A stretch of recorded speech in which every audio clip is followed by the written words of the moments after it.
Hey guys, and welcome to another episode of Woke by Accident Podcast, a weekly chat about socially conscious topics impacting the culture. We are happy to have our favorite co-host, Sambaza, host and creator of the Sambaza podcast.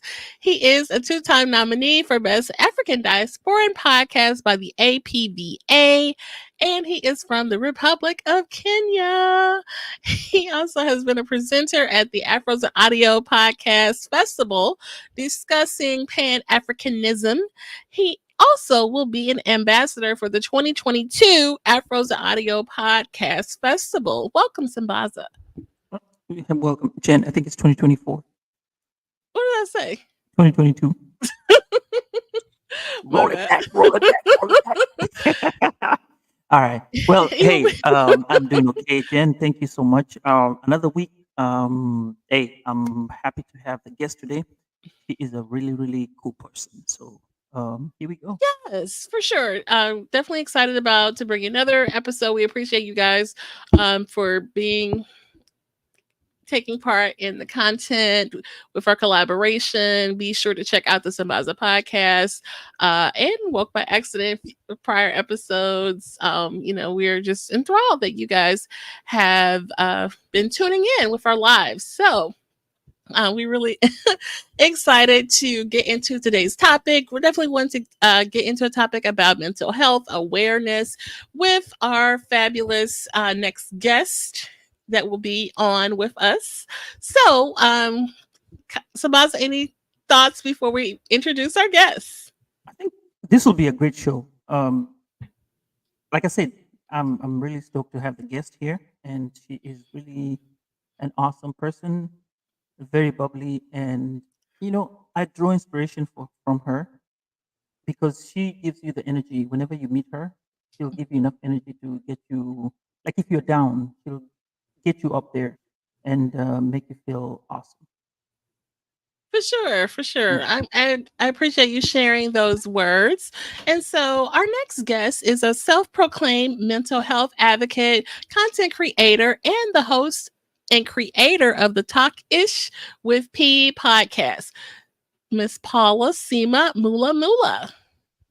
Hello, hello, Welcome. hello. Hey. Hey, how are Welcome. you? Well, I'm much better now because Sambaza is always giving me. Wait, I don't believe I'm allowed to cuss here. So Sambaza is always giving me um S. So to hear him say amazing stuff about me today, which it's live and it's recorded, like you can't go back on this thing. It's incredible. It just made me even more happier right now. So I'm happy to be here. Thank you all for having me. Welcome.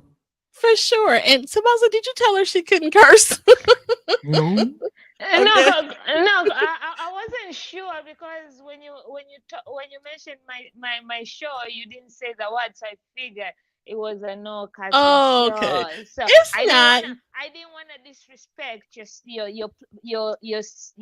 stage, you know. Oh no, I appreciate that. I mean, may not, but you certainly are welcome to be yourself and be authentically you. Oh, So, thank you, because holding back really takes a lot from me. So thank you for that permission. I appreciate it. Now I'm yes, even better. please. Please be yourself, and we appreciate you as you are. Okay, so for sure. Yeah, Paula, you consider yourself or you as your on your website states you are a mental health advocate. Share about how you advocate for mental health, and Sambaza will get started. All right. So, first of all, I myself, I battle with depression. So, Mhm. I think the lack of support or knowledge, the people I was around when I discovered I was first depressed and going through my depression is what made me become an advocate. Because I felt alone and I didn't want other people out there to feel alone. So, sometimes if you don't have what you need, you gotta start becoming what you need, right? Something like that. So I was like, and it's not that and most of the time, my friends feel some type of way when I say I didn't have the support I needed. And it's not that I don't have friends who are supportive. Oh, believe me, I have amazing, incredible people around me who are supportive. But Mhm. in terms of my mental health, because I myself, I didn't know what depression was. I was just still learning, like, is it really, am I depressed, or am I just in a period of moment, or like Mhm. what is really happening? So I needed to learn what was really going on, and they needed to learn. But how you gonna learn if I'm also not sure what's going on? So I can tell you how to support me if I also don't know exactly what I need or what's going on with me. So in Mhm. that Mhm. stage, but also because we come from, again, I'm from Tanzania, that's in East Africa. And we grew up where when you complain about certain things, you are told, oh, you're just tired, or tomorrow is going to be a better day, or at least you have roof over your head, or at least, Mhm. like, it's Mhm. like neglecting what you're going through. Because yes, I'm grateful for what I have, but that doesn't mean that what I'm going through doesn't still matter or counts, or it's less than, or I shouldn't feel this way because thank God I have a roof under my head. That's not right. So True. True. going through that, and realizing that even my friends, the advice they were giving me is what they grew up knowing, right? They just like, oh, it will pass, oh, it's because this is this, so once you get the job you want, you'll be okay, oh, once you get through this, like, it was that the vague stuff we are told. And that's not what you want to hear at that time. So it wasn't like they they didn't know how to support me, because we were both not sure what the hell I was going through, or the right way to go about it. So Okay. uh, as I was learning on my own journey and discovering my depression and doing my own research, I realized that I needed to create that space where people can just share without being feeling guilty about expressing how they feel, regardless of how much money you have in the bank, or For sure. a, Right. a good job or a house, just sharing it. So that's how the advocacy came about. Nice. Sambaza, you want to address our comments? Yes. Oh Thank my you God, so much. Raphael is in the comments. Right. We have Ed Campbell saying peace and one love family. Am I allowed to curse? Well, yes, you are allowed to. Denise is here. As you know, Denise was here last week when we discussed Yes. spectrum, the episode regarding spectrum and how to treat the kids and how to Hmm. treat the spectrum, on how to, how to take care of your kids. And Raphael, welcome to the show. And he says, hello, folks. Welcome again, Okay. and glad to have you all here today to share this story from Paula. Nice. Um, so do I take the second question, or are we going to round it up to the first one? Because Go I think ahead. Be you shared uh, the journey about your personal journey about your mental health. I think I'll let you have the second one at this time, since we already talked about you being an advocate and you already got that out of the way. So go ahead, Jen. You can go with the next one. so we were talking about mental health and like how, because we've actually had a prior episode about mental health, and so this is something that we definitely want to keep the conversation going with our community. I think many of us grew up in families telling us what happens in this house stays in this house, and those type of conversations. But we have grown up, and now we are a little bit more emotionally intelligent, and so we know that there's value in seeking therapy. Share about how you feel about seeking therapy to treat individuals who may be experiencing depression or some other mental health concern. Okay. First, I want to say something that you touched on. Most of us, the part about growing up in families, I am grateful. Thank God. And it's funny because my dad has only one brother, and his brother has two kids. My dad had two kids at the time. Now I have a younger brother. But that side of the family grew up where everything stays in the house kind of thing, like, Mhm. in our culture, like we are this our tribe is called the highest Wahaya, so we have this high quality of life that we have to present, right? So, Mhm. or anything that's done that is not like being expelled from school or doing drugs or being alcoholic or any of that gets swept under the rug, nobody has to know. And then you come to my this family with my dad, where it was very different. I'm grateful that I grew up in a house that my dad allowed us to be very vocal, maybe too much vocal. And I was a very outspoken person, so there was nothing like being hidden under the rug. And I was a very emotional child, so my feelings really, like, when my feelings need to be heard, they're gonna be heard, regardless of what you say. So even when I came out with depression, the first thing I after reaching out to my mom, I called my dad, and I because I knew I wanted to start going on Instagram and doing lives and talking about my story.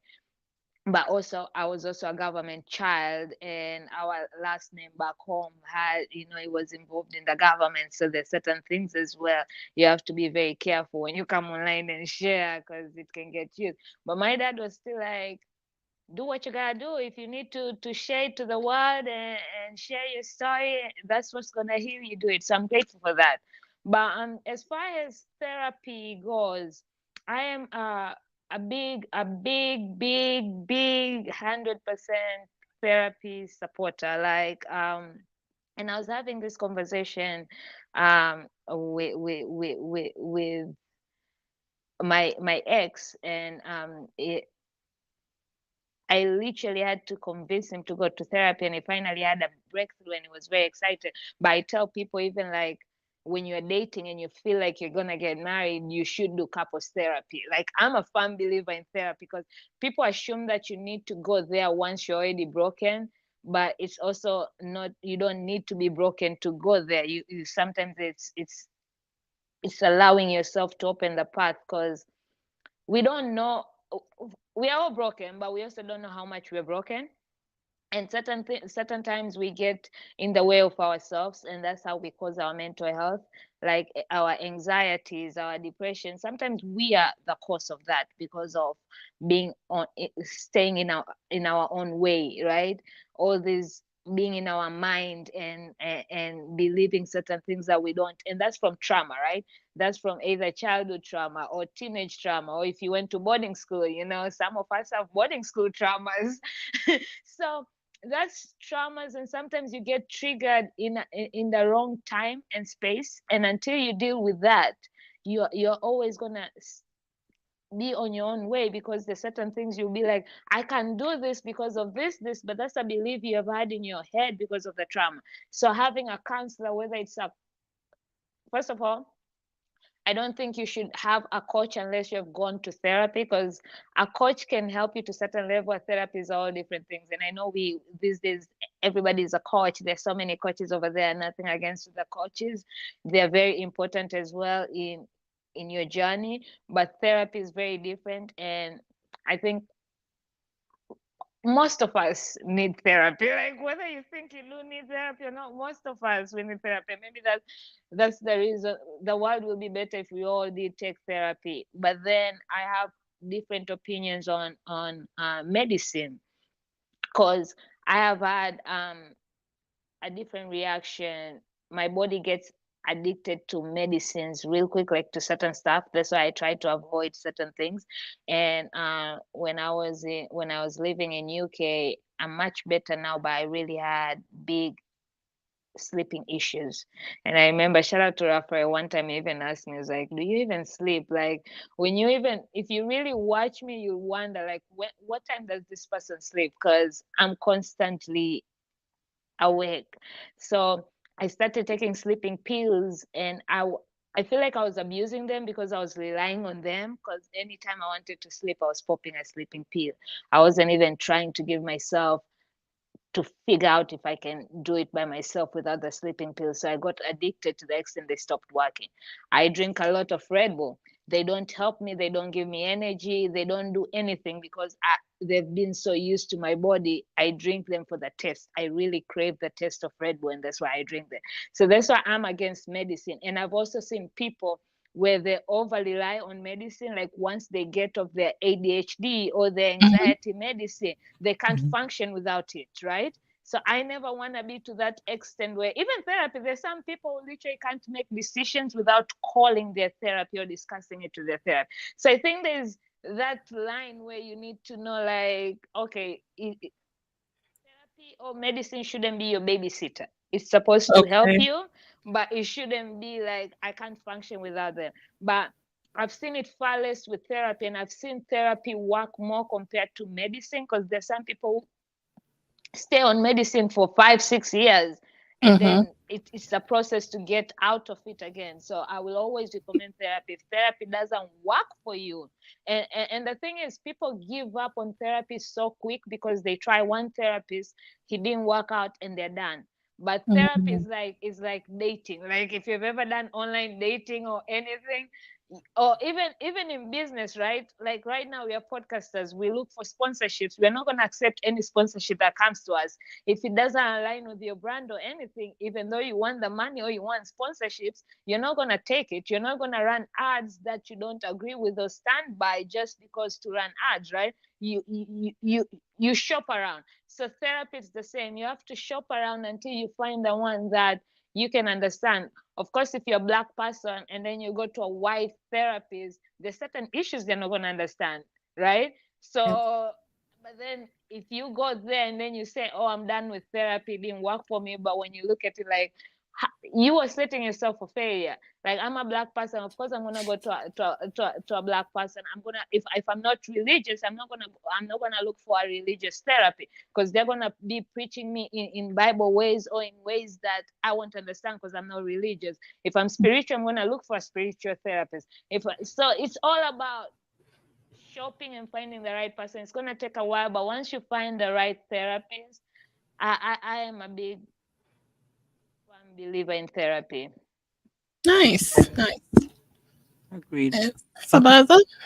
Yeah, I was gonna ask Paula, because when you talk about families who are growing up as an African, uh, that has another aspect to it because, like you said, and I think it goes in, still moves in the same perspective in the African American community, whereby you say what's is said out here stays at home, um, and the stigma that people have when you say, "Oh, I'm going through therapy." There's still that idea of therapy being embraced in our society today.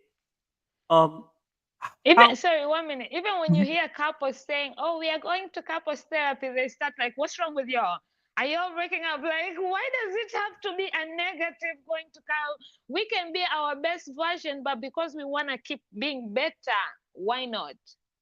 Right. Now, for you, you've also explained a couple of things. One, you're a government, I'll call you a government baby, but you're government linked.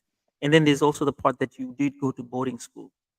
There's the fact that you also had to live alone at some point in time, right? We all have that aspect of having to, there's also the abandonment situation and all what comes up. Now, um, how has this realization, and as you go through your journey of therapy, because I think therapy doesn't end, therapy is continuous. How have you grown from that point where you realize, okay, these are the segments that have caused or may have caused, because I'm not sure, I'm not a therapist, but they may have caused this feeling in my life. I'll call it a feeling. This feeling in my life right now. How has that made you a better person than where you were before? Oh my God, that's a very intense question, but because and that's what made me realize after therapy, right? I realized why people don't really want to go to therapy because fuck, I realized that I was toxic, and we are constantly pointing fingers at people like you're toxic, you're so toxic, and then it's different when somebody tells me, like, if you tell me, "Oh, Paula, you're toxic," I'll be like, "Yeah, whatever, we are all toxic," but me personally, like you personally realizing that shit, I'm fucking toxic, right? That is a whole different different feeling, and having to come to terms with that. And I used to pride myself, and this is where my identity was. I used to pride myself as I am such a good friend. Like that was my identity. Like Paula is a fucking good friend. I would tell that to everybody. But therapy, like really digging down, and even though I come from a very good childhood, like I did not have to worry about anything. My dad, God bless him, did an amazing job raising me, making sure I have everything, making sure I can always talk to him or anything. And sometimes when you grow up with that, you think that you don't have daddy issues or you don't have childhood trauma, right? Because you're like, well, I had a good childhood. Like, why should I be traumatized or anything? But then I also forgot that a child of divorce, right? And in Africa back in that days, people didn't discuss divorce like that, right? Like you just they're so used to that parents stay together even though this marriage is not healthy. Like we always know, kids, we always know our parents are arguing, fighting, it's not healthy. You know that, but you'd rather still have your parents together. But that's also in America, right? People cry about their parents divorcing even when they're grown as women. Like you see a 30-year-olds crying, my parents are getting divorced. Okay. Mine got divorced when I was 14, 13, or whatever age I was. At that time, I'm grateful. Our parents did ask us if we wanted to go. We wanted to go to counseling to deal with that, but me and my brother were like, nope. Um, but then I didn't realize how much that I'd interfered with my own relationships and dating history until I was in therapy. I didn't realize how much what's the word I'm looking for? Animosity, or how much hatred, not really hatred, but kind of feelings I had for my mother, because me and my mother don't have that good relationship. And because I grew up as a tomboy, and there's certain, whenever it comes to my mom, me and my mom's relationship, I pretend like it doesn't bother me, or I don't care or anything, until I went to therapy and I had to unpack that. Um, and it also just made me realize that I am a good person, but I am not a good friend. I am not as I thought. And I had issues that I needed to deal with that I didn't think I had. So it's a tough journey realizing that, but it made me more aware and more understanding and more empathetic, even though I thought I was those things. But and less judgment. I still judge, and that's human nature. We all judge, even whether you want to judge or not. It comes naturally. The first reaction, we judge. But I've become more understanding. Like even when I talk to people, I try to hear them out before responding. I used to be the person who just responds to argue or responds to. Whenever somebody brings up something, I feel attacked. Right now, I respond, like I read, I understand, I respond. If I'm not yet ready to have the conversation, I chill. Like there's certain things which I've really grown and tools, and I don't think it would have ever been possible without therapy. And Paula, you mentioned the part about being a good friend, and you had always felt that you were a good friend. Why do you say that you weren't being a good friend? So because I thought I was a good friend, I had these idealizations in me of, because if I'm doing so and so as a friend, and so and so as a friend is not doing the same, those expectations and all those things. So I became very judgmental towards certain things, or I would do certain things, and then if it's not reciprocated the way I want it, instead of understanding that that's not who they are, that's just because I want it or I am this way doesn't mean they have to be that way.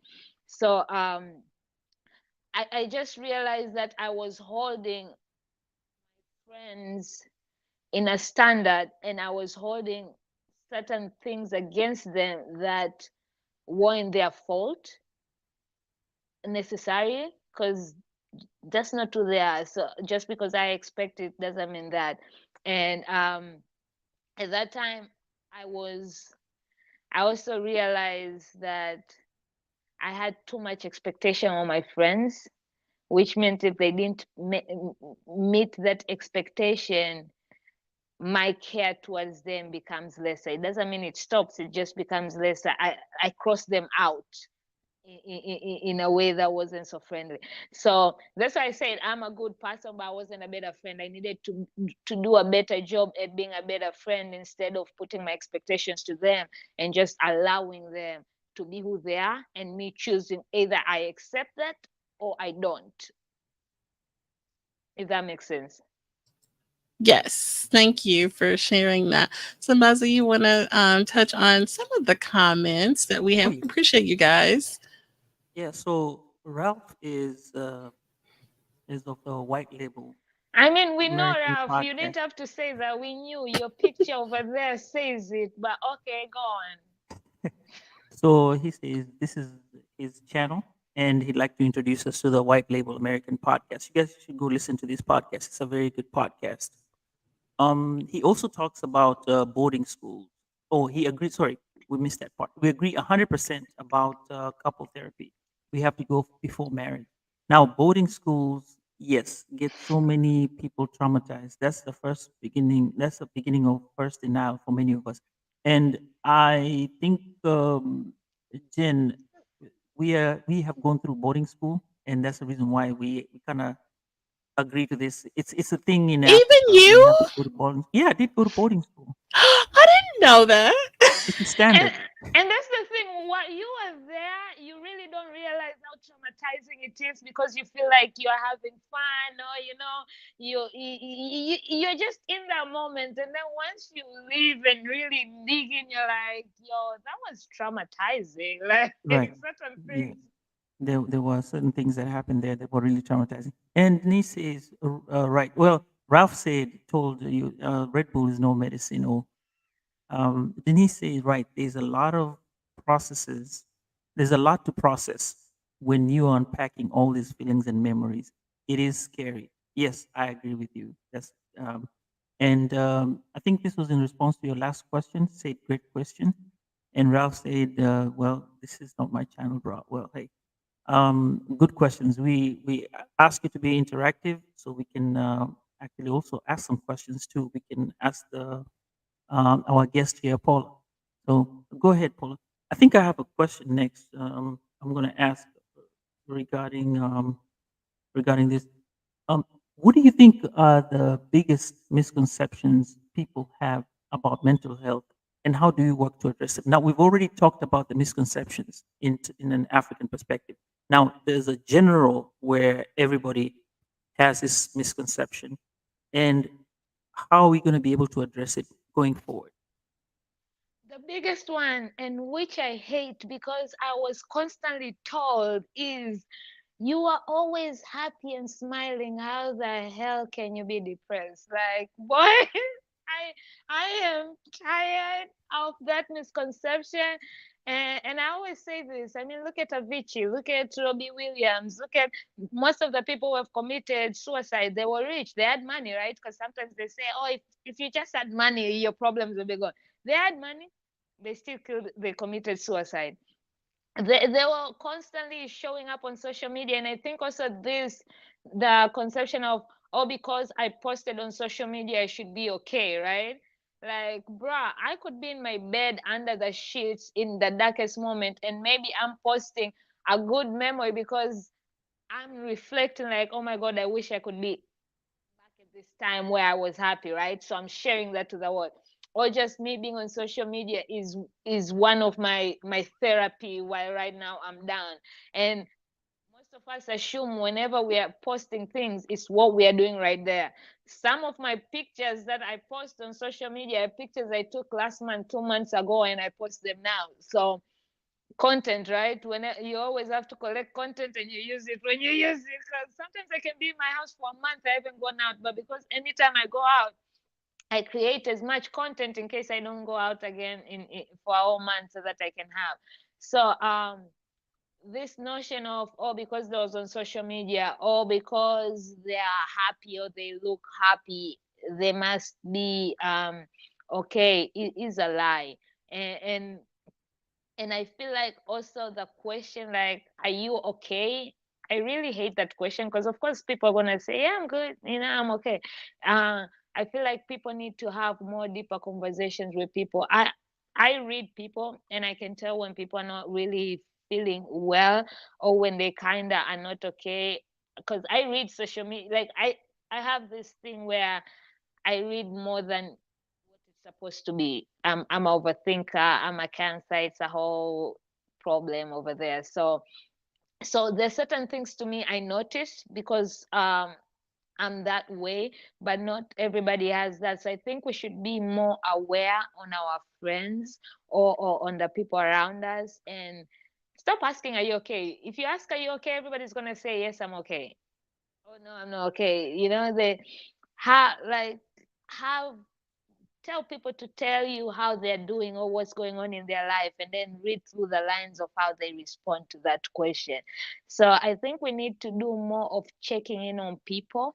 And I'm not talking about social media. I'm talking like Bridget, we have phones for a reason, people. Like text your friends, call your friends.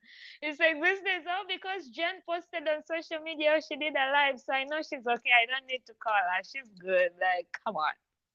But No, but yeah, people do say that though. Like, oh, I saw you posting, or they say, oh, I ain't seen you posting. Yeah.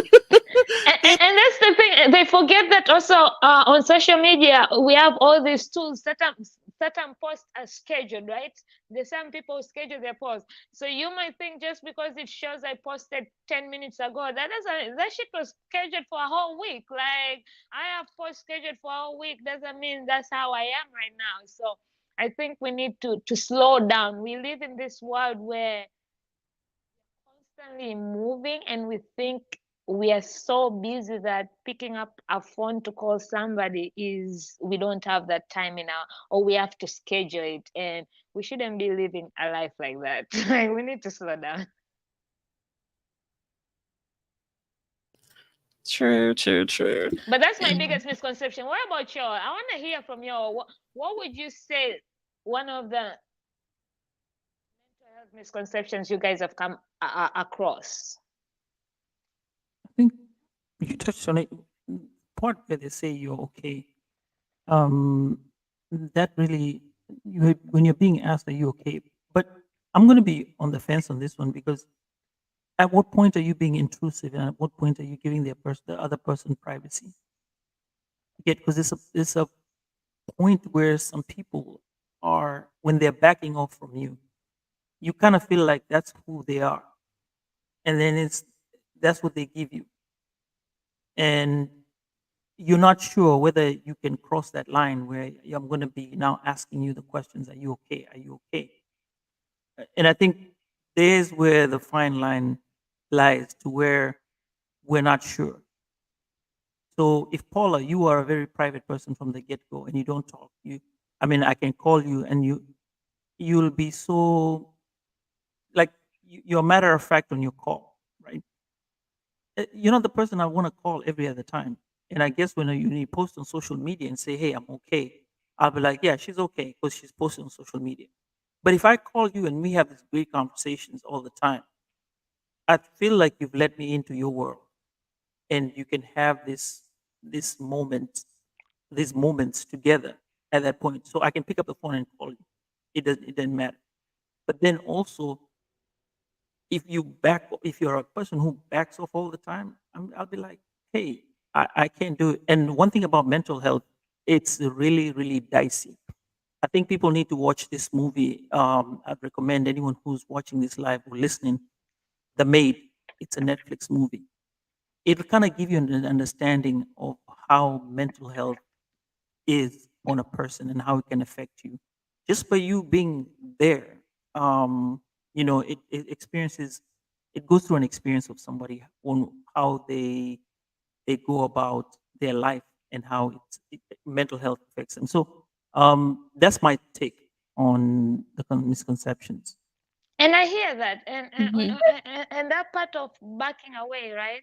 Um, my thing is because I sometimes also in the beginning I had a friend who used to do that, and I would get so mad at them, and then later I became that friend who sometimes I just really need to step back and just be by myself, like ignore calls, text, everything.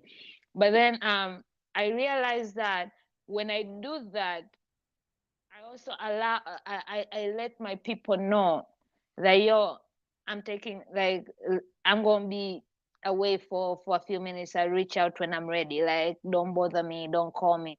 So it's all about giving your people information, but also if you feel like when if you have these friends who you're constantly calling and they don't share, or you always have good conversations but you don't go there, that's where you either assure them because maybe they haven't felt safe enough to share, not safe enough to, because people when it comes to be talking about their problems, we have been accustomed to a world where it's so judgmental and not appreciative, and we all have different histories. Sometimes when you share with people, they use it against you, or they go tell other people, it becomes gossip, it becomes, so people have been guarded, right? And even social media, sometimes you see people literally crying for help on social media, and then they get attacked for that, like, oh, why are you coming to cry on social media, who's going to help? Maybe they don't have close people to cry to, or maybe they don't know how to reach out to their close friends, so they're hoping their close friends can see it on social media and reach out, because everybody has a different way of asking for help. That's what I'm saying, it's more about being aware, like, look at when their attitudes are changing, or so people don't really have to come and tell you I'm not okay. Sometimes you can tell, oh my god, she used to show up 6 times a day and now she shows up twice a day. That will be an alarm, right? And also just by just assuring your people, like, hey, if you ever need anything to talk about, I got you. Hey, if you ever, just so that they can know. Because sometimes we assume that, oh, because we are good friends, or because I speak on mental health, my friend will reach out to me when their mental health is. But why would I reach out to you even if I know you talk about mental health? Oh, I know you're my friend, but you have never once told me you can come to me, or you can talk to me, or I'm here for you. That's a good point. That's definitely a good point. And like you mentioned with the social media thing, just like how people watch those happy posts or you're out and you're socializing posts, those cryptic kind of, I don't want to say weird posts, but maybe just cryptic or, odd, out of character type of posts. Maybe pay attention to those too. I've, even have, being in a particular mood, you may post something or share something just kind of reflective of that mood that you're in. And, maybe someone may need to check on you. Exactly. And, Mhm. and and sometimes even if somebody went out and you saw them out, you don't know how much it took them to actually be there, or why they actually ended out there. Just because I'm out dancing doesn't mean I'm happy. Could be, because I've been forced that this is my friend, I had to show up. Sometimes we do have to show up to certain things even if we don't want to, right? Right. So Mhm. Okay, Sambaza, we have some questions. we sure Mm, So do. let's catch up here. All right, let's catch up here. Ralph says boarding schools are responsible for many Africans, Asians, and more are still in denial. We can't refuse to acknowledge the traumatic events that happened over there, which ties to family and belief. Yes, I think that's we'll need to have a whole session about boarding schools, cause yes. There's a lot of things to unpack right there. Now, Ed Campbell asked questions. I think we'll have to go back for them time after time. The first one he says is, "What are the signs that one needs mental health support, aka therapy, so in your experience?" for me, I believe you can advise somebody to go to therapy. Again, I say everybody needs therapy. So even You, Ed, you need therapy. So we all need therapy. You can advise somebody, but you can't force somebody to go to therapy. Just like how you can't. I'm a person who I'm not gonna force God on you or my beliefs on you, because you have to get there by yourself. Because therapy only works if you yourself are willing to go and actually participate. Because you can go to therapy, but if you're going to therapy and you're not really participating, then you're just gonna happen. So you need to be willing to say, you know what, I'm gonna go to therapy and I'm gonna participate. So everybody needs therapy. And what are the signs that one needs mental health support? I feel like when you just see people's moods change, like I am a very high functioning person. Everybody who knows me talks about my high energy and everything. Like even when I'm at Podfest, literally I'm constantly on 100. So even when I'm just drained a bit and I just need to chill to get my energy out, when people see me, they're like, "What's wrong with you? Are you okay? Who pissed you off? Who hurt you? Like why?" Just because my energy is gone, like I'm just like chilled and relaxed, trying to up my energy. So watch out if you see somebody who was never going out so much, now suddenly is going out too much. Somebody who used to like to eat now is not eating. Like there all those signs that show somebody who's constantly not answering their phone or responding when they used to be quick on that. Somebody who's Mm. either posting too much or not posting. And especially when, if people are posting too much on social media, especially when they're posting so much quotes or throwback, because I know when I'm in my depression mode, I post a lot of throwback pictures to kind of take me back to a time where I was happy, like my happy place. So just look at those. Those are all signs of somebody's needs some support. That's interesting about the throwbacks. Okay, I never thought about it that way. Though. I told you, I'm a person who pays legit attention. Like Hmm. there was one time, um two of my friends I just saw disappear, like I didn't see anything. And sometimes it's the algorithm, and I went and searched and I saw they didn't post a while and one deactivated. And for the past that entire week, something was telling in me like, you need to text this person, you need to text this person, you need to text. And that day I texted and I the three people, and all of them were going through shit. One of them deactivated the account, and we had our call, and they were going through so much. And they're like, "How did you know, Paul?" I'm like, I have this intuition where something always just, and I pay attention. When I literally pay attention on social media, I pay attention to not just what you're posting or what you're writing. And even that's why sometimes when people send me messages, I try not to respond if something triggers me, because I overread on a message. Like I Mm. will read, like just That's true. That's true. Well, um, do you have this? I don't know if you have an answer to this. What are the signs of depression? What when you look at somebody? Well, I don't know how to to be put it, but honest, I, yeah. I can't. The thing is, it's different for everybody, right? Hmm. And that's why I say with mental health, I might have, and that's why I love having these conversations and hearing about people's journeys and what helps them. Because what helps you might not help me, what might help me, what might not help you. What my depression is could probably be like, oh, I don't get that. I feel this is. So for me, I can speak only on me. My signs is I always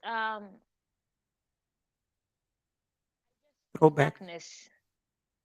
Feel darkness. Like I will wake up and I will just feel darkness.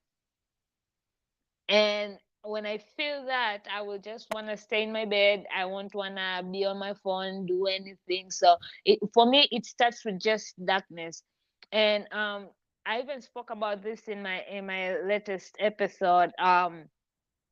It's a blessing and a curse, but I also have this thing that sometimes I wake up where my heart feels very heavy and very black. You know, we are taught that the heart is red, right?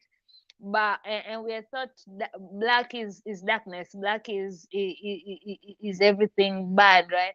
So I wake up my heart feeling so black and with this sadness where I'm just crying and I don't know what I'm crying. I don't know what's going on. Like and and, and even though I have issues in my life, but it's not the time. Like I just wake up feeling that way. and something always bad happens when I wake up like that. And people used to not believe me. And then I started sharing it. Like whenever I would wake up, and it recently happened. I woke the day I was going to Miami actually. I woke up feeling that way, and I called my ex and I called my mom, and I was like, something's not right. Like I'm feeling this and I'm just crying and I don't know what's going on. And they're like, you're about to go to Miami, you're gonna be with your girls, be happy, whatever. I was like, that's the thing. I should be excited. I'm going to Miami. But then also I was going for a funeral as well. But it was just and boy, it did not last. That was on Thursday. On Sunday, shit happened. And I called again my ex and my mom, and I was like, so guess what happened? This. And they're like, oh fuck, you actually I was like, people never believe me. So I tried to share it these days, and then when either somebody's gonna die or I wake up to a death news or like something is gonna happen whenever I wake up feeling like that. So my depression always comes with darkness. That's my sign. I don't know about everybody else who has depression. Okay, Mhm. thank you for sharing that. It's very personal to share. So I appreciate you being honest with us and our community here. Sambaza, there was one more. Now that question is loaded. What do you mean when you say government child? Okay, I'll put it like this. This is when somebody is connected, highly connected in the government. That's why we call a government child. No, no, That's what it is. it's not even highly connected. It's just that your parents work for the government, okay? And And what does that mean? Connection. not the government like police or anything, but high positions in the government, okay? That's the government child. Being That's connected, like daughter of a vice being connected is president, just daughter of the major general of the be, police, daughter be, of like. something like that. Being connected just means you're privileged. That's all. It's not a government child. You don't need to be a government child to be connected. Okay, I wondered that too, and I said, you know what, I'm gonna leave that alone. I was She's like, being modest, yeah, okay, that's okay. That's what she's and I comfortable appreciate sharing. that. And I That's what appreciate she's comfortable sharing. So I appreciate that. I Um, mean, it's just simple. That's why these days I'm trying to go by Paula Sima. I'm trying to drop the Mula Mula name because okay. I am seeing that now I'm getting more deeper into this world of speaking my shit and being too personal with my life and everything. So I'm trying to drop the Mula Mula name. But it's so funny when you go Google me. As long as you have a podcast, you are officially Googleable. Because back in the days, I used to really want to say, "Go Google me, bitch," and then I eventually Googled myself because my last name is very much on Google. Okay.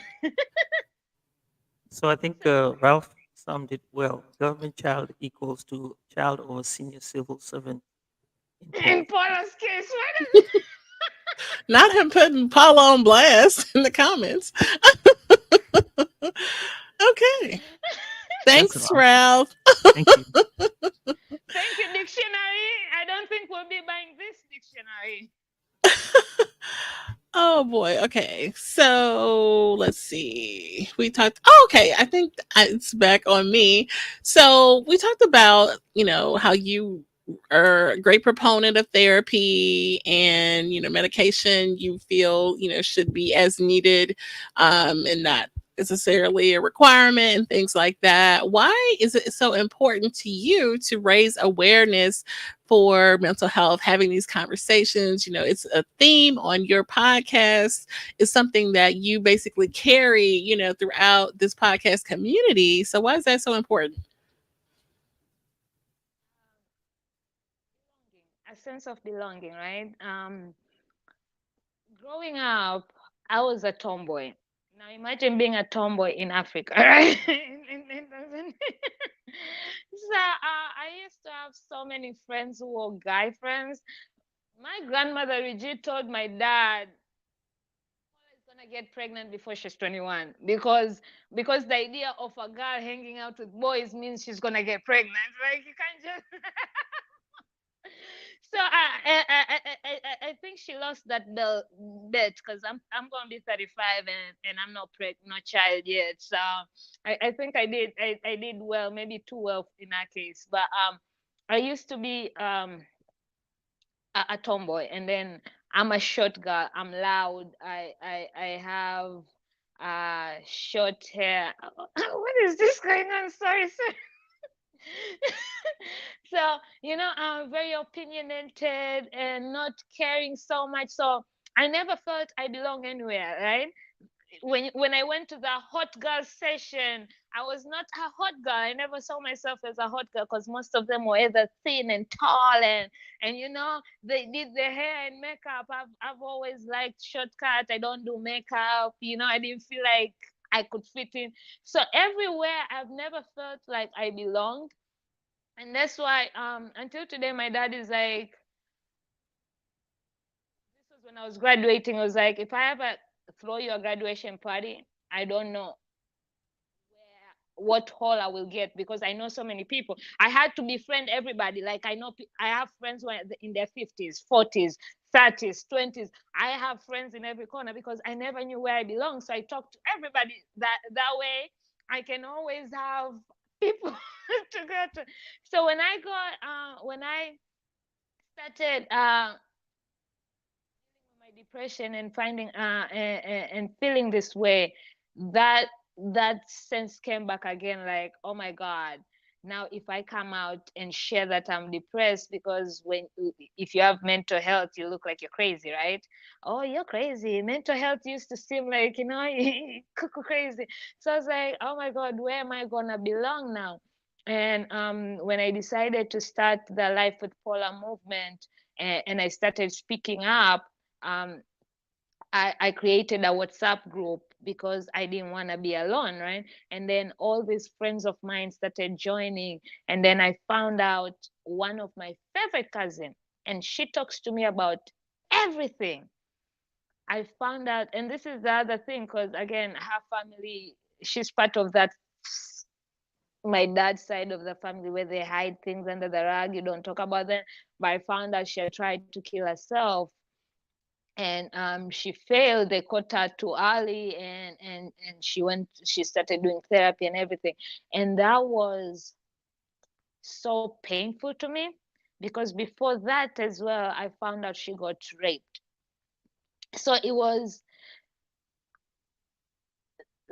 was when I realized how important it is to raise awareness, because people do want to share their stories, people do want to talk, people do want to heal, but they don't have those safe places to do that. They haven't found those safe places to do that. And that's the reason also when I started my podcast, I said I wanted it to be a safe space for people to share their stories without being crucified, without being, that way they can, somebody out there can listen and know they're not alone, and and find comfort and find somewhere they belong. So in order to allow people to share, you need to constantly share, right? You can't come to my safe space if you haven't had my story, if you haven't had me share anything. like like how can you feel safe if you don't know my story, you don't see me talking about it, you don't see me advocating for it? How would you think you're safe with me? So I feel like because of that, that was the reason for me to pioneer about it, to share my story, to create this community where people belong with their mental health struggles. Oh, I'm glad. I'm glad that you did that, Sambaza. Yes. Now, Paula, you did have, owing to your podcast, I want to say you have a great podcast, and it has space for people letting themselves out. And we saw this come out true to form when you were at the Afros and Audio last year. That was 2023. You were sitting in a panel with other advocates for mental health. And that came out very well as you created a safe space for them to talk about their mental health journey or what they were doing in terms of mental health, and to encourage others in their mental health journeys.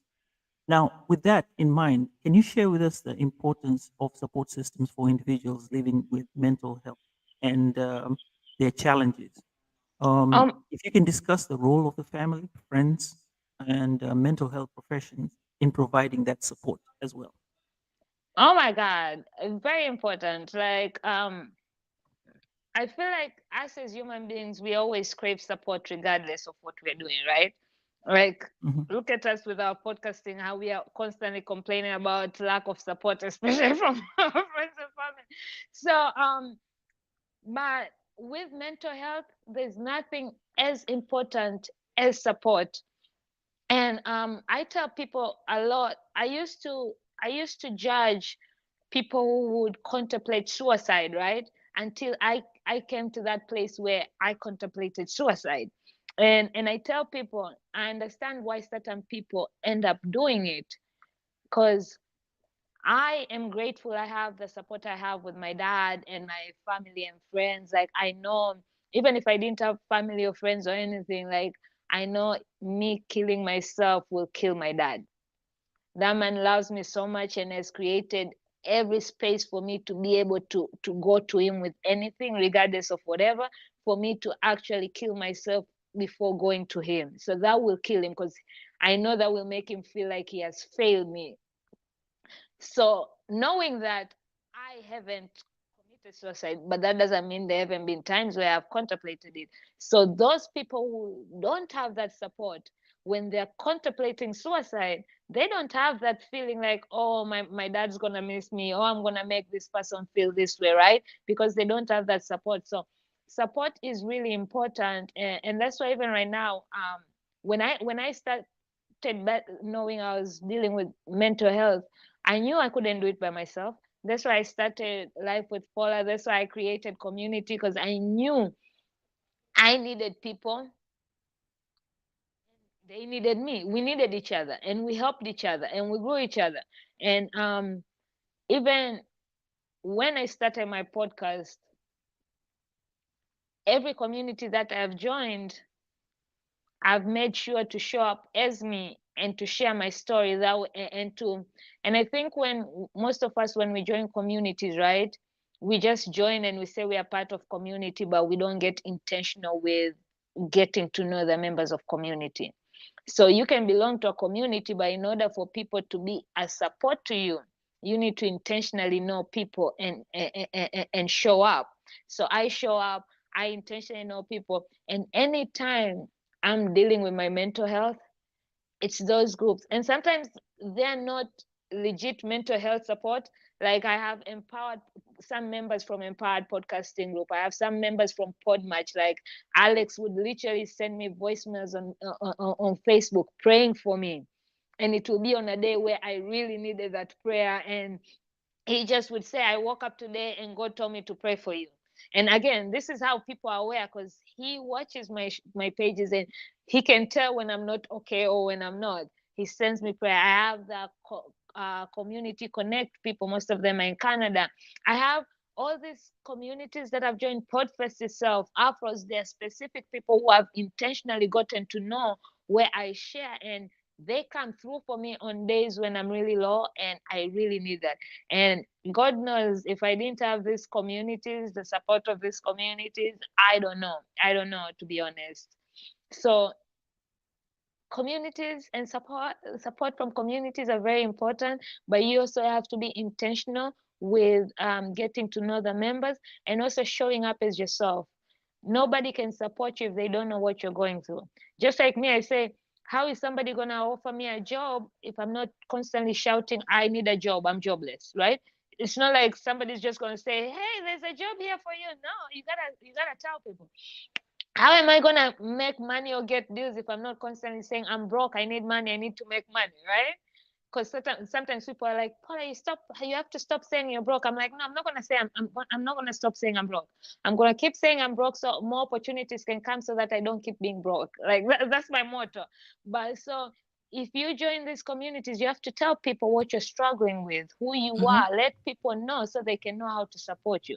And I also always tell people, and we had this discussion in Empowered, it was about inclusivity and Black, right? And Crystal had brought up a good statement about I shouldn't be teaching you, there's certain things like I can't constantly keep educating you or teaching you on how to treat me.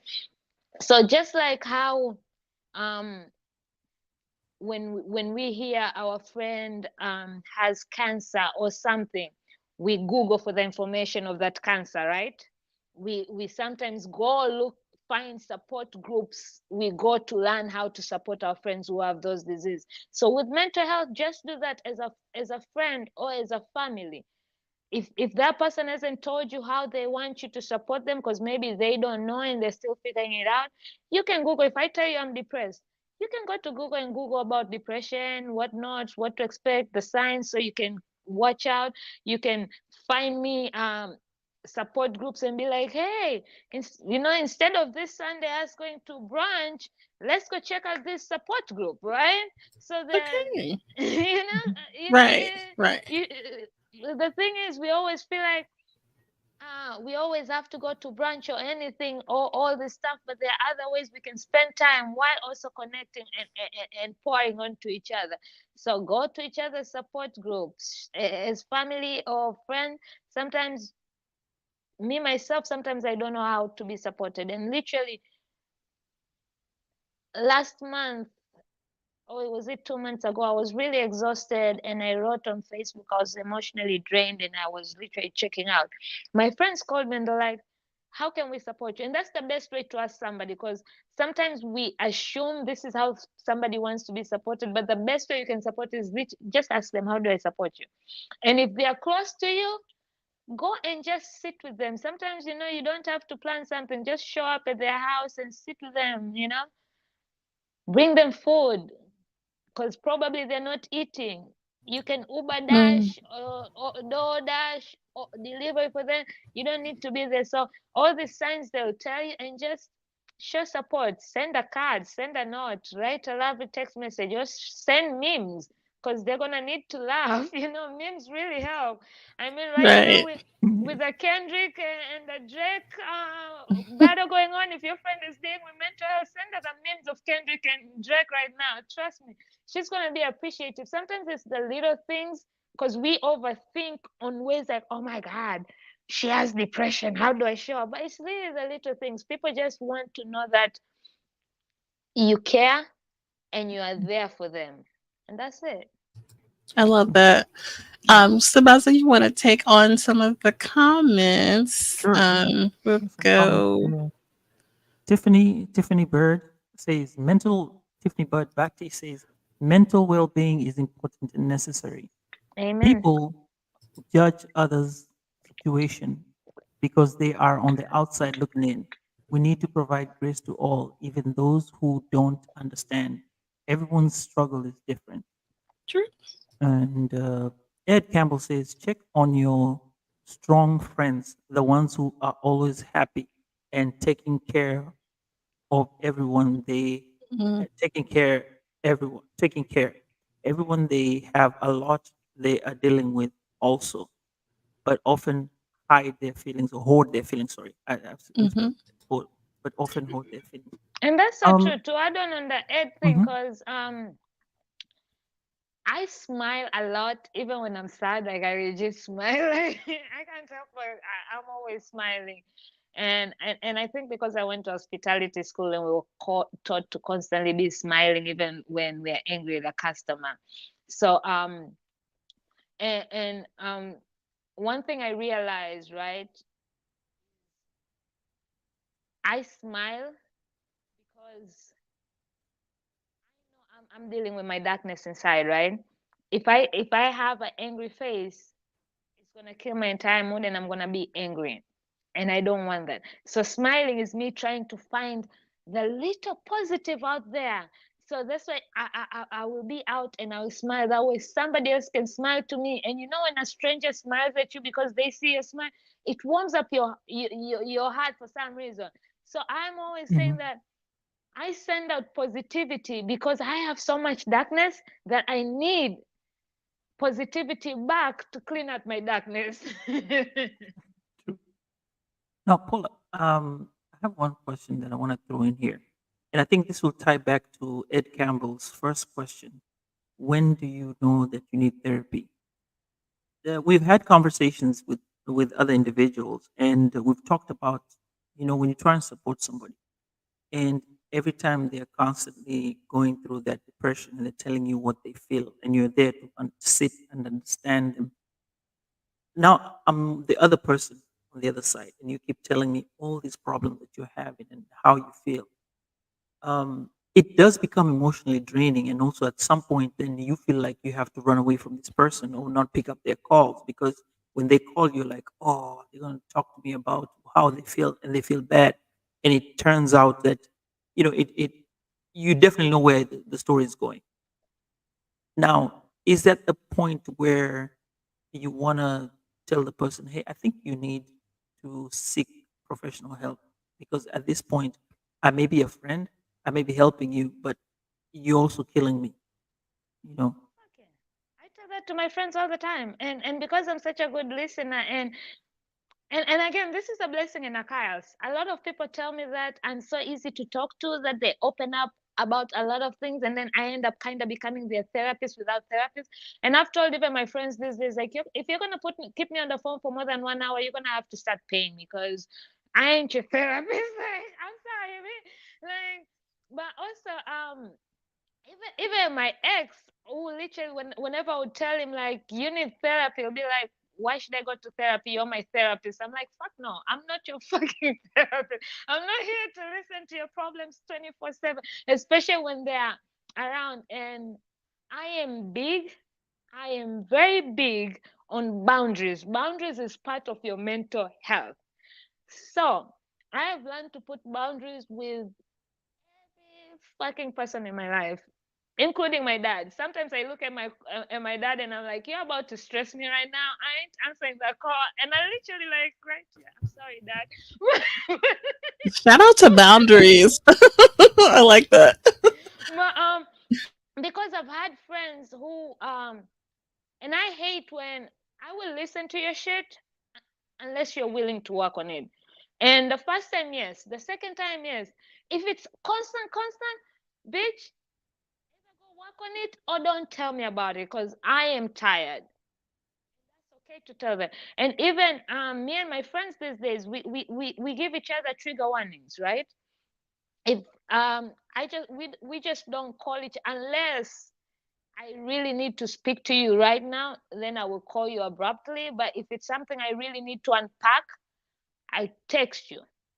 Hey, are you free for a call? This and this is going on. I need to talk. And both of us, even me, when they text me, anybody who texts me that, I ask, are you looking to vent? Are you looking for advice? Are you looking to shit talk? Because most of us also, the thing we do is sometimes people just want to be heard. But we have a tendency, when somebody is sharing what they're going through, we start inserting, oh my God, I also went through that, da da da, this is what I did. Or giving advice. They don't want, sometimes they don't want the advice. They just want to talk and just be heard, and that's it. So I ask so that I can prepare what you're looking for, because I go quickly on being like, yo, you were wrong there, you gotta do this and this, get it done. I'm quick on that. But I had to be aware that sometimes that's not what they're looking for. So once you tell me, then I tell you, if I'm in that space where I can literally listen to your shit, I'll tell you, call me. If I'm not, I'll legit tell you, listen, I'm so sorry you're going through this right now, but right now I do not have the energy Mm, to okay. receive whatever you're sharing. Check on you later. And that's okay. Boundaries. I am big. Like, Mm. I legit tell people about. And if we are constantly talking about something and you haven't worked on it, and I don't see you're changing, I cut myself out of you until you figure that out. Because I do not have the capacity to constantly keep listening to your shit, especially when I am literally doing work on myself, and all you're doing is just talking about the same shit over and over, but not doing anything to deal with it. That's a word. That is a word. And Boundaries. yes, that is a word for the day. Shout out to Bell. You need to I, hashtag it. I put my dad on boundaries too. Like, "Shit, I can't deal with you right now, Dad. I'm sorry." There's only one person who literally sometimes can cross my boundaries, but everybody else is on boundaries. Yes. And Sambaza, you want to go for the last comment there? Yeah, it's hard. Denise Bonfilin says it's hard to be vulnerable to others and relieve yourself of your burdens by talking to somebody about it. But it's also hard to be a listening ear and accept their burden. Yes, it's all yeah, Mm. give and Yeah, take. both sides. So And yeah, that's why also you, if you're constantly listening to your friends shit and you're okay with that, then you either find other ways to unpack. Either you get yourself a therapy where you go unpack, or go smash some. There's those smash rooms where you go and you just smash shit, right? That's a good for anger management. Like, go take out all your frustrations, your trauma over there. Trust me, it right. helps. And Tiffany also says here, boundaries are important to maintain your sanity. Being transparent with friends and family is a must to keep yourself mentally sane. Mm. That is very, very powerful. Ah, Raphael of the White Label American podcast says, I don't subscribe to checking on strong friends because that's internet speak. Boundaries Mm. is a must. We have to incorporate that. You have to incorporate it into our everyday living. Okay, I appreciate Okay. that. Thank you. Eh, Okay, different strokes, you know. So, you know but what? That's why I say I don't judge people. Whatever works for you, because at the end of the day, you have to live with your insanity or your sanity or your trauma. So if that's what helps you, then and you should do it without feeling shame or guilty. Like I tell people all the time, because I constantly unfollow people on social media. Like I have no shame in unfollowing you. I don't care if you're my family or my friend. If you are now posting shit that I do not want to see, that is killing my vibe, I am unfollowing. And I tell people, if I'm not your vibe, if I'm no longer something you want to see on your page, if I'm no longer a friend that you need, unfollow me, stop talking to me. I won't judge you, because you gotta do what's best for your mental health. that's true. I love that. I love that. That's very authentic. And yeah, I think, that is some And, good advice. but I want to add this, and it's funny because last year we did this episode on boundaries, and something that also came up is when it comes to boundaries, right? Mhm. It's very hard setting boundaries and telling your and bringing it to your friends and family, and most of the time people are going to have a hard time taking that in. And we all have those people, once you start making changes in your life, right? They're like, oh, she's now better than us, so she's acting brand new, or all those smacky comments.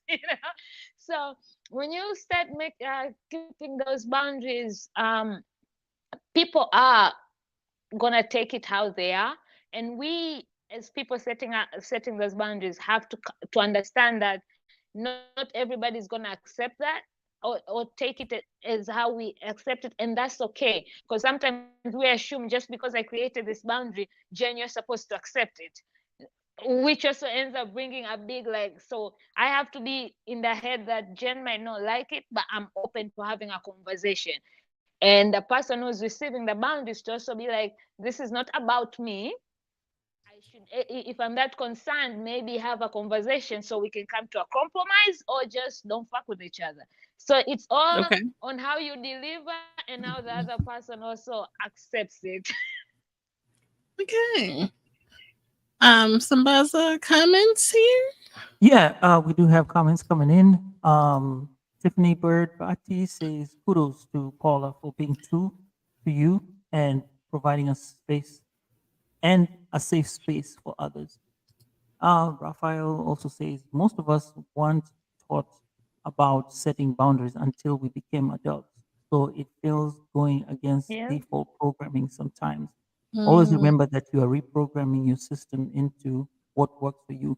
That is Eh? something, in the African. I don't know. Now, when we talk about, when now, this is the African context where you have to be always open to people.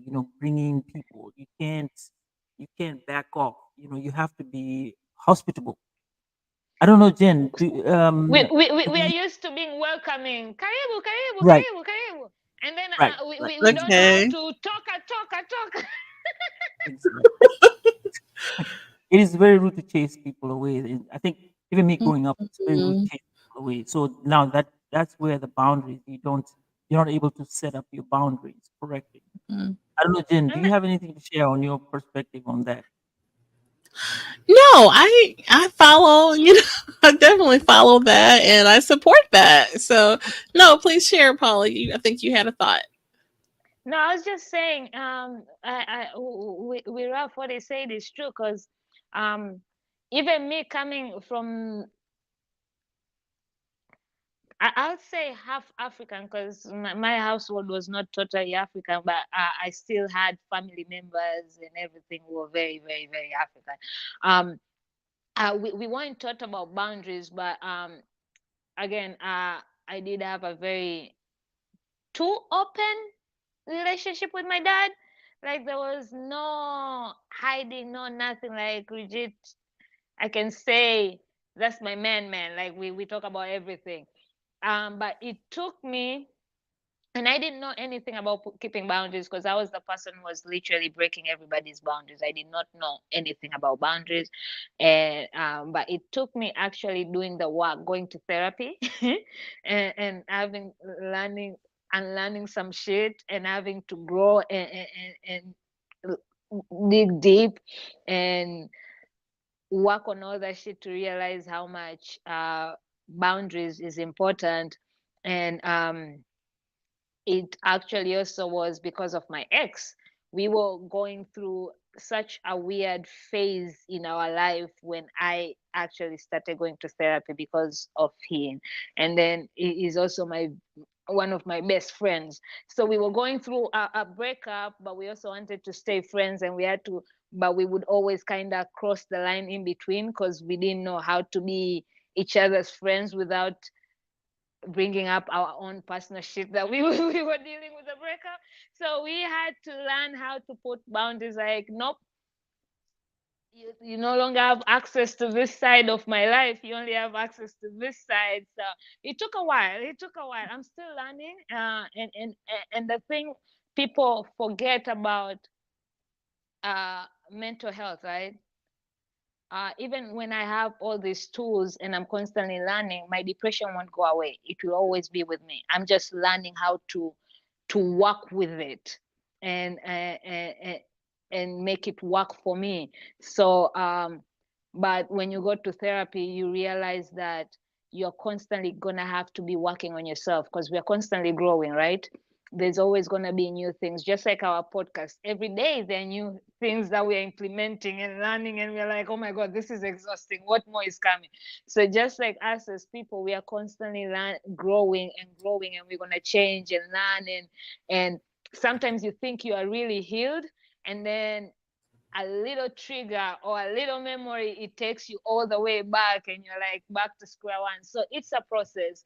uh Learning is growing and setting boundaries and therapy and all that. It's a continuous process that you need to work on. It's not a like, yeah, now I'm very perfect about making boundaries. No. Okay. Hmm. I think we have the next few. Raphael says, I have a right to say no, and others have a right to say no to me as well. It's not the end of the world. Set your boundaries and let the people call you names. They're jealous. TBH. Honest This has been a great BTG. All right. to go. Um, Tiffany Bird says, "Hey, those are what you call coping skills because, like I said, Mhm. you have the mental health and you're trying to deal with it and live around it. Okay? Mhm. That's great, great. Love to hear from you, Raphael and Tiffany Party. Thank you for hanging out with us, Ralph, Yeah, and sharing your input. I love definitely. having Now, engaging people. It just makes the I conversation even much know. more better. And we are just, geeked about that. We got 6, 7 people in the chat at this hour on a particular day of the week. So we appreciate Pa- that. People had to show up for Paula. Yeah. Yes, indeed. Yeah. So, Yes. Paula, as we are concluding in the show, you have the podcast. Can you Mhm. tell us more about the podcast and know, like, how many episodes are you running through right now, and where can we find you so that if somebody wants to hear, the feel good stories and then probably get resources from you, as you're one of the resources in a community to join, please share with us. Yes. You would think being a podcaster and being a guest on so many podcasts, when it comes time to talk about your podcast, you'd be so good at it, and it's still like, oh, okay. So my podcast is called Talk Shit with P. Uh, as you can see, I don't, yeah, Talk Shit with P. Hey. uh, it's funny. Somebody asked me this last week on his show.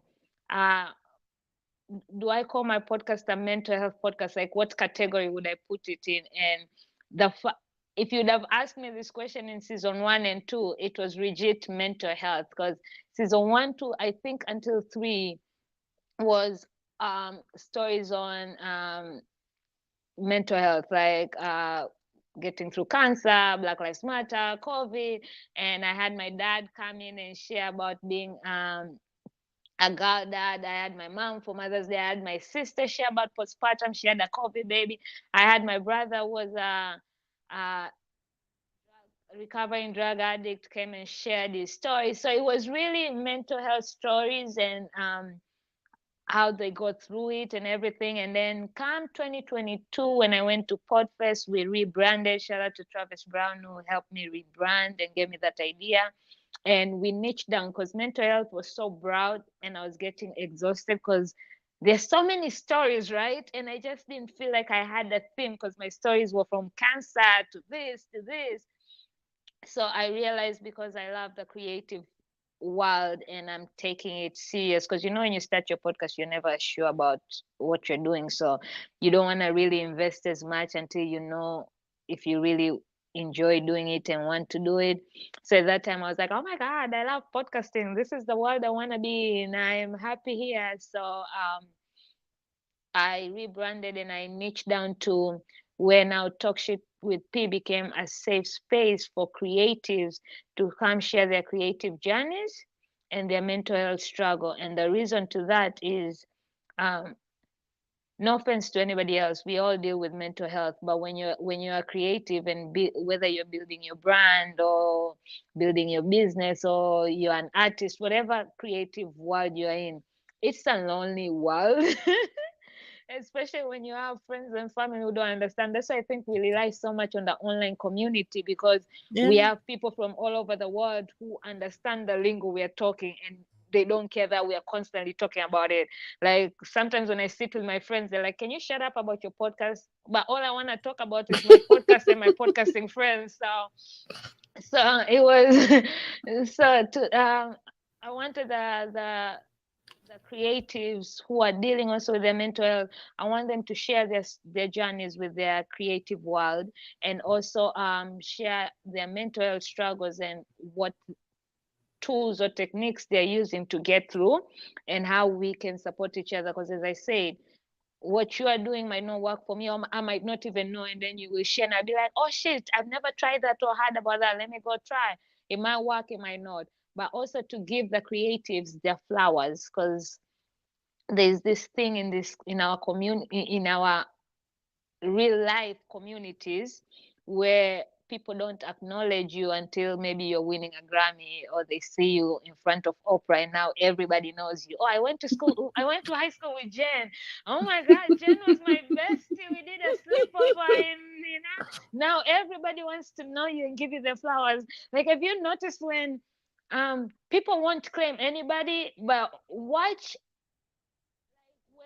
when that guy, oh my God, all these actors, when they become big, like when they start with small roles, nobody cares, and then they win an award, and now they're like, oh, he's Nigerian, oh, he's Kenyan, oh, he's everybody trying to claim him and trying to make him from their country and be proud. So all those things. So I want to give people their flowers right now, because right now while you're building your shit, that's when you need that acknowledgement. That's when you need people giving you your flowers, because this shit ain't easy. Not all of us have savings. Not True. all of us have big paychecks. Some of us have paycheck to paycheck and we're figuring it out. Some of us, like whatever our circumstances are, we are figuring it out and trying to make it work, trying to win.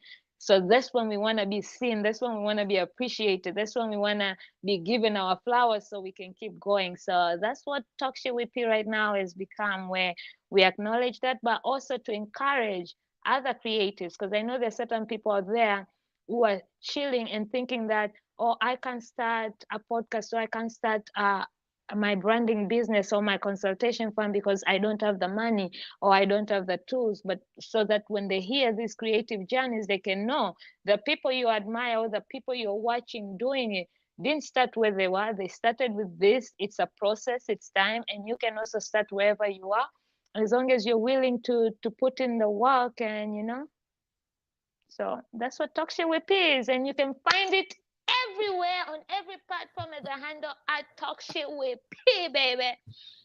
I'm very active on Instagram, but I'm trying to be as active as Jen and Sambaza on YouTube, but they're killing it. So shout out to them. Like I don't get this much engagement when I go live on YouTube. So Okay. Okay. But You guys have to I gotta follow Paula. throw one thing in here. You want to listen to that episode about the girl dad with Paula and her dad.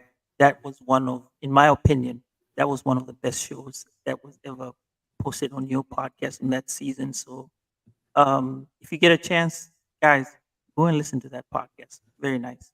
oh my God, it was so hard to get my dad. I begged. I even put like, I was putting polls on social media and tagging him so he can see. And Mm-hmm. people were like, yes, we want to hear your dad. And my dad was like, nope, nope. Like he's like, I'm supportive.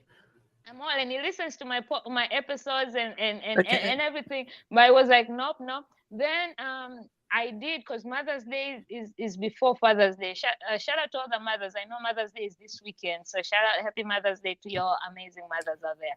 But so I did an episode on Mother's Day where that was the first time I had a 3-part episode, and that was the episode where I did so much editing, where I told myself I can officially call myself a producer, because that work I did, I'm so impressed and proud of myself. Like, yeah. Good. But Good. I had my bonus mom, because my dad is married, and I don't like calling her stepmother because I love her so much. She's incredible. So I had my bonus mom on part 1 talking about um raising teenage kids, because going in a relationship where the kids are already, and trust me, I was a daddy's girl, and boy, God knows as a teenager how I was. Bless them. So we talked about that. Then in between, I had all different mothers, like either new mothers, first time mothers, mothers of 3, mothers of 2, in between with different questions. Then the last part was my mom, where Mhm. and I wanted the last part to be my mom, because it literally came out on Mother's Day. So I wanted that to kind of close, and she talked about giving birth to me and raising me and the type of child I was. And because me and my Mhm. mom don't really get along, that was such an interesting part as well. So Okay. after that episode, my dad kind of felt left out now, because my bonus mom couldn't stop talking about how much fun she had recording that episode with me. So then my dad was like, okay, now I will come to your show. Oh, nice. That was a good one. I did start that one, the love letter to your dad. That was very sweet. So I'm Oh glad you yeah. did that. Oh, you listened to that one? Yeah, that one was last year for Thanksgiving, when I realized that 10 years I haven't seen that man. This is the longest I haven't seen him. God bless him. But Hmm. yeah, Hmm. yeah. But yeah, I love my Yeah, daddy, man. that's awesome. And then one last comment from Denise. Yes. She So said you. Denise said, y'all have been great, and she said she enjoyed this segment Oh, today. thank you, thank you, thank you, thank you. I've Awesome. enjoyed being here and listening to you all engaging. I think you all was the Yo, for showing up. What do we call them? The listeners? Yes. Yo, the listeners. Yo, Wasambazaji?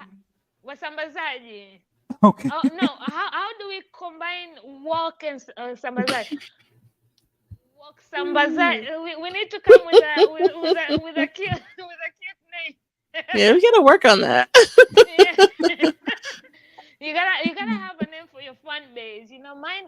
I call mine the shit talkers. Because we just talk shit, right? I like that. You guys, please follow and subscribe to Paula's podcast. It's called Talk Shit with P. Yay!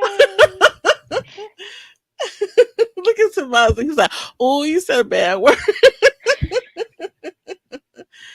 You He's see, so I told you, goofy. Sambaza, I make people so comfortable that they forget that they're not supposed to. But I see. Sambaza,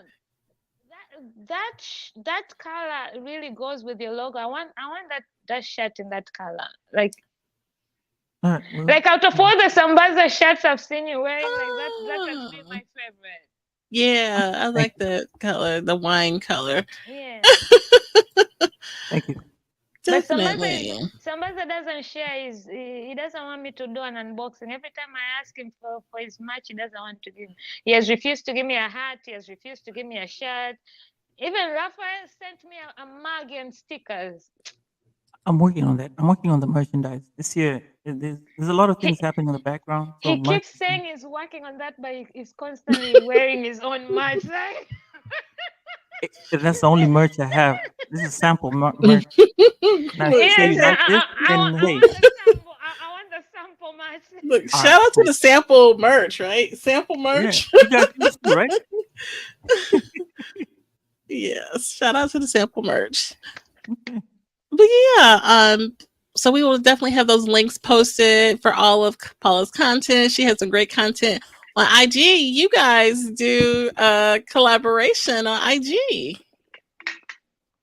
Oh yeah, I forgot we do that. Well, the once a month W- thingy.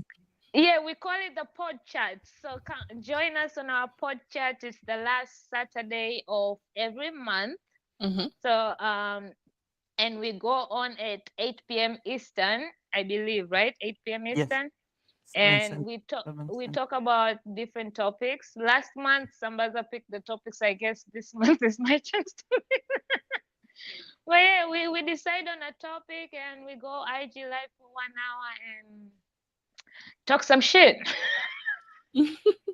Okay, I like it. So we will have that link posted too, so you guys can check out Sambaza and Paula's collaboration, which is pretty Sambaza awesome. Sambaza is just out here collaborating with everybody. I love it. Oh, by the way, there's more to come. I'm proud of you, Sambaza. You're finally doing Thank you. some shit because I am tired. When we were talking about listening to your friends constantly talking stuff and then never doing it. That was Sambaza. That's why I stopped tuning him out. Like I stopped listening to him because he would just say this, and I'm like, okay, but I want to see you doing it because I'm tired of you talking about it. So I'm glad you're finally doing it. But it better Thank come you. out before the end of this year because if you keep telling me it's coming No, out, no, it's no, no.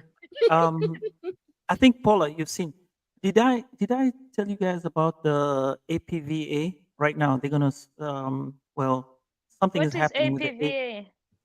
the one that I won two now I'm a two-time nominated diaspora podcaster of the year from them. So they've highlighted me on their website, and then Jollof Radio is also had me spotlight myself regarding talking about me being a podcaster. So all these things are happening on the background.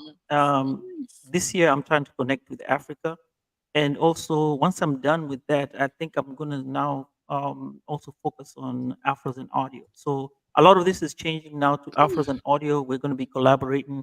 I mean, it could be anybody who is willing to collaborate. I'm right there with you. So Paula, like you said, we started with we were with you. You brought the concept, and then Jen came up and told me, "Hey, why don't we do this?" And look at where we are right now. I mean, it's been a fun journey that I've not regretted at all. So Okay. yeah, appreciate you guys. Yeah, for And you know, sure. and you know, finding the right co-host to do shit with is very hard. So when you find a match that balances each other and it's a blessing. I'm the crazy one. Oh, we know, What? we What was know. that? Eh, Okay. All right. All right. So, anything else to share, Sambaza? No, actually, we did share everything today. I think I've already summed up everything. Paula, I want to thank you for coming onto the show. I want to share This something. is this. Oh, you want to Yes. share something? Go ahead before we Yes. conclude. Go ahead. So, for those who don't know, May is Mental Health Awareness Month, and one of my favorite organization, mental health organization, it's called NAMI, Mm, NAMI, and you can go on their website nami.org, or you can find them on Instagram, NAMI Communicate. They for May they're having they're building awareness by insisting on people to take the moment. And what does take the moment means? Like, you shouldn't feel guilty or shame for taking the moment to just be and chill. So they are using the hashtag on Instagram or Twitter. The hashtag is take a mental health moment. So if you want to be part of that, like either when you're just chilling or you're walking at the taking a nature walk or whatever it is, you want to put it on social media and use the hashtag take a mental health moment. That's the hashtag for May Mental Health Awareness Month, to help spread awareness and end the mental health stigma. So go have fun with that hashtag, and I mean, take a mental health moment. Like, I love give your that. sometimes I feel like people need to be told it's okay to take a break, to take a moment. So that's why I Hmm. kind of like the Hmm. hashtag. Like, we are allowing you, even though you don't need to be allowed. You should be okay with allowing yourself, but it's just like, take a mental health moment. And it's okay to take a mental health moment. And they will also be hosting NamiCon. It's a mental health conference for anybody who wants to go to attend it. It will be in June 4th to 6th in Denver. Or also you can go on their website for those people who are asking about how can we support our friends or our Yes. loved ones with mental health. On their website they have a lot of courses, they have a lot of volunteering, they have a lot of how to get involved, how to support, and all that stuff. So nami.org, you can get all the information. And also, I want to share two other things: Alma and BetterHelp. Those are very good places to Mm, get mhm. therapy. Most of my therapists have come from BetterHelp. They're amazing, and sometimes they even Nice. give, especially I should have checked on this, but normally I know on Mental Health Awareness Month they do give people free therapy. So that's Hmm. the time you can use that to shop around on therapists, and they allow you to change until you find the right one. So this is the time you can shop around before you have to pay money, or if your insurance covers or whatever. So check those Nice. out. And for anybody who's in Atlanta, we have Life with P. I'm bringing it back in person because Paula needs Mm, to hang out to build a community in Atlanta where creatives and their mental health struggles come together. We can figure out how to support each other and help each mhm. other grow creatively. So find me and join my community. And that's all. Okay, we'll have to get the information for Life with Paula. Oh, that sounds amazing. So I appreciate Mm, you sharing that. I think we gotta end with this. We have to say that help is available. I think I'm gonna sum up this and then Jen, I'll let you finish up. I think it's important. Help is always available. Speak with Mhm. someone today.